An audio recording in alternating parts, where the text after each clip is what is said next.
Making a Shiva call is hard enough. No matter how old you are or how many times you've done it, it's very difficult.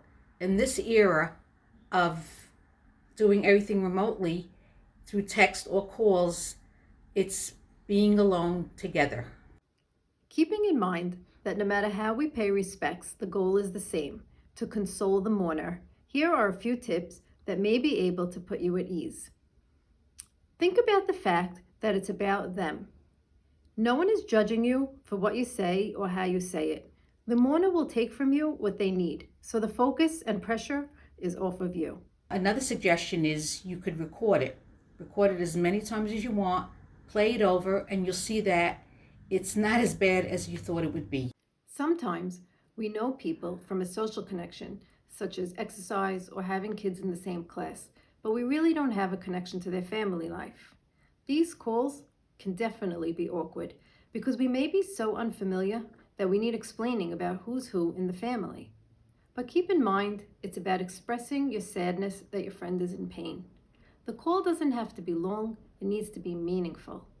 And remember, don't make idle chit chat because you don't know what to say. People always wonder, when do you make a Shiva call?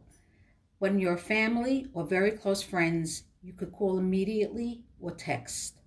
Then there's a group called secondary friends, people that you know through exercise and you're really not in contact with them every day. They shouldn't call right away. They should call maybe the next day or 2 days later, give the mourner a chance to process everything that he's going through or she's going through, and text them.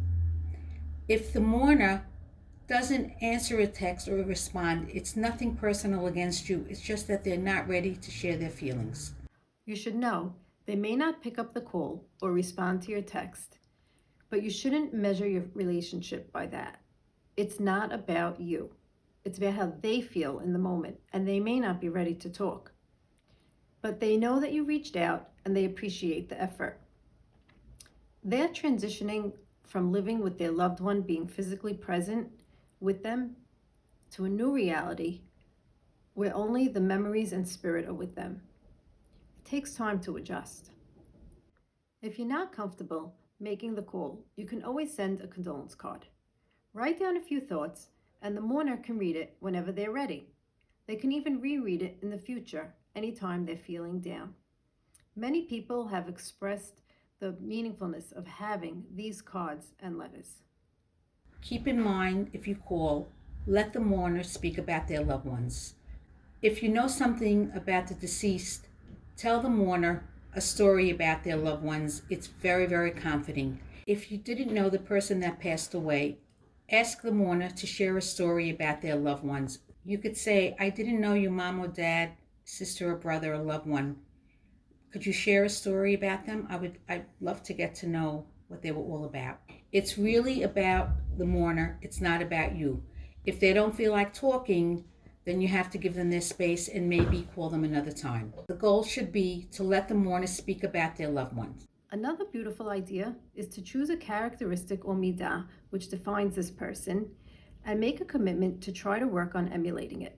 Let the mourner know that their loved one's ways, lessons, and legacy will live on partially through you. It validates their life as having been meaningful. It's never easy, but words spoken from the heart will enter their heart. And for all those who have lost loved ones during this very difficult time, you're not alone or forgotten.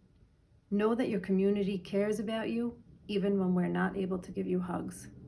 If anyone needs help, you can reach out to the Crisis Intervention Team at Sephardic Bikor Cholim. Just know the crisis intervention team is always here for you.